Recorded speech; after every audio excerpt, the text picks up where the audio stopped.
Hi, Pierce Hoover here, crossing America with a popular science EcoTour 2011. We've come through the Appalachians, we've made it through the Kentucky bluegrass, and now we're in Missouri, taking on the Ozarks. There's some steep hills here with clear water rivers running in between.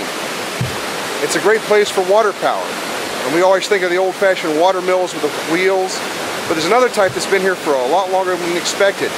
We all think of turbines as something that's new and only in the hydroelectric plants, but actually they're hundreds of years old, as we found here in a place called Alley Springs.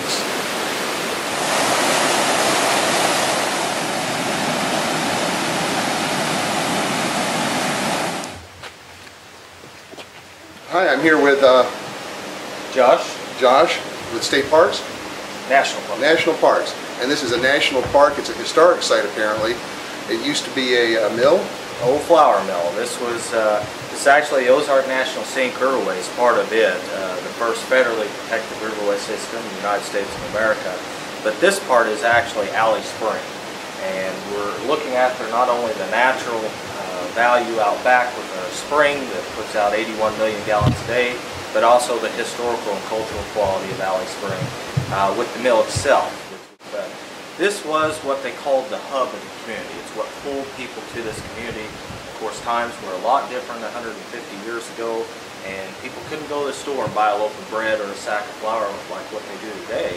So they would have to utilize a mill like this one to have their grain ground down into the flour so they could make bread and cookies and all that good stuff. But of course, back then, bread was a staple of life, and it was on the table at every meal.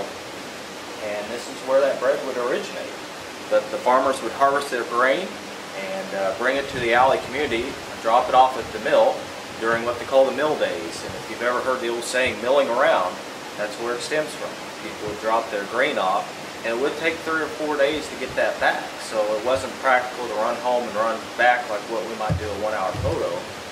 They were traveling by wagon, so they would stay here and mill around. Not only at the mill or the mercantile store that used to exist here.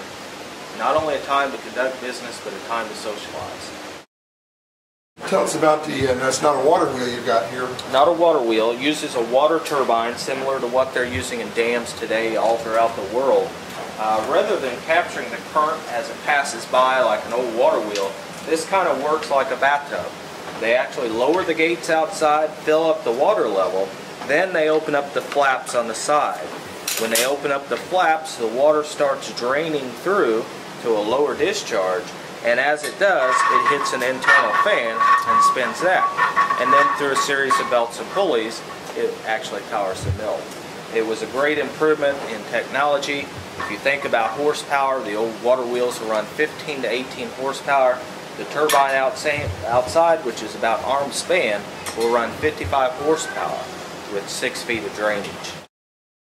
55 horsepower may not seem like a lot compared to modern turbines that can put out more than 200,000 horsepower. But when you're crossing the country in a hybrid vehicle with 1 horsepower total, that old mill seems pretty powerful indeed.